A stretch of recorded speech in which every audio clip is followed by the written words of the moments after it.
السلام علیکم سامعین، 30 شعبان المعظم اور 1 مارچ ہے۔ خبر کا عنوان ہے یوکرین کے صدر کو امریکہ میں وائٹ ہاؤس سے باہر نکلنے کو کہہ دیا گیا۔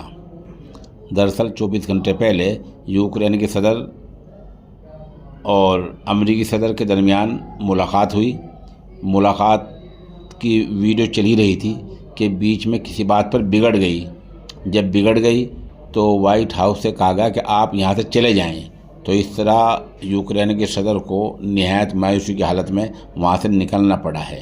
خبر کیا ہے اور تفصیل سن لیجیے۔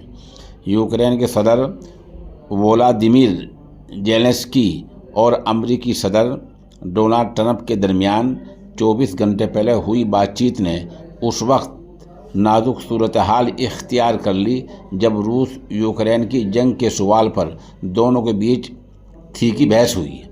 زیلنسکی اور ٹرمپ کے اس ملاقات سے بڑی امید کی جا رہی تھی اور دنیا اس کو اچھی نظروں سے دیکھ رہی تھی، لیکن دونوں کے بیچ زبانی جنگ چھڑ گئی اور امریکی صدر نے کہا کہ ڈیل کیجیے یا پھر چھوڑ دیجیے۔ صحافیوں کی موجودگی میں دونوں صدور کے درمیان کھاسنی ہو گئی اور دونوں ملکوں کے بیچ مبینہ سمجھوتہ نہیں ہو پایا۔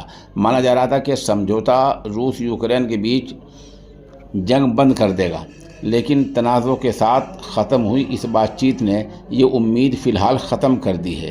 اس سے پہلے ٹرمپ نے کہا تھا کہ یوکرین کے صدر وولادیمیر زیلنسکی ایک بہت بڑا سمجھوتہ کرنے امریکہ آ رہے ہیں۔ ٹرمپ کے اس اعلان سے پہلے زیلنسکی نے امریکہ کے ساتھ خنیج جو وہاں قیمتی چیزیں ہیں ان کے سمجھوتے کی حامی بھر لی تھی۔ ٹرمپ اور زیلنسکی کے درمیان بات چیت کے اس حشر پر، اس انجام پر اب دنیا بھر کے سیاسی رہنماؤں کی بات چیت شروع ہو گئی ہے۔ کئی یورپی ممالک کے رہنماؤں نے یوکرین کی حمایت کی ہے، وہیں کچھ امریکی پارلیمنٹ نے بھی ٹرمپ اور نائب صدر جے ڈی وینس کو اس میں کہا کہ انہوں نے غلط کیا ہے۔ بہرحال یہ معاملہ اب نازک صورتحال اختیار کر گیا ہے اور امریکی صدر نے 2 باتیں کہی ہیں۔ ایک تو یہ کہ آپ یہاں سے جا سکتے ہیں، یہاں سے آپ چلے جائیں۔ دوسری یہ کہا کہ یوکرین کبھی بھی روس سے جنگ نہیں جیت سکتا ہے۔ تیسرے یہ کہا کہ یوکرین بہت بڑی مصیبت میں گھرا ہوا ہے۔ چوتھے کہا کہ ہم نے جو آپ کو دے رکھا ہے وہ ہمیں چاہیے، وہ اربوں روپے ہیں۔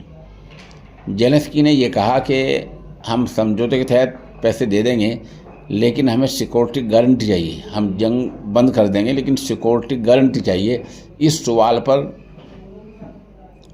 ٹرمپ نے کہا کہ گارنٹی کا تو سوال ہی پیدا نہیں ہوتا، آپ جنگ جیت نہیں سکتے۔ تو بہرحال کوئی سمجھوتہ نہیں ہوا ہے اور بحث کے بعد بغیر سمجھوتے کے امریکی صدر چھٹی منانے چلے گئے ہیں اور جو زیلنسکی ہے، جو یوکرین کے صدر ہیں، وہ کسی یورپی ملک میں چلے گئے ہیں۔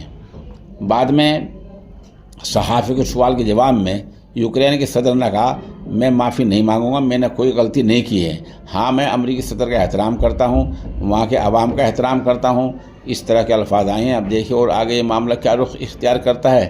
بہرحال اس طرح 2 ملکوں کے صدور کی جو بات چیت ہوئی ہے اور جس طرح ہنگامہ ہوا ہے اور جس طرح وائٹ ہاؤس سے ان کو نکل جانے کو کہا گیا ہے، غالباً ماضی بعید میں ایسا کچھ نہیں ہوا۔ یہ پہلی بار برسوں بعد سننے اور دیکھنے کو مل رہا ہے۔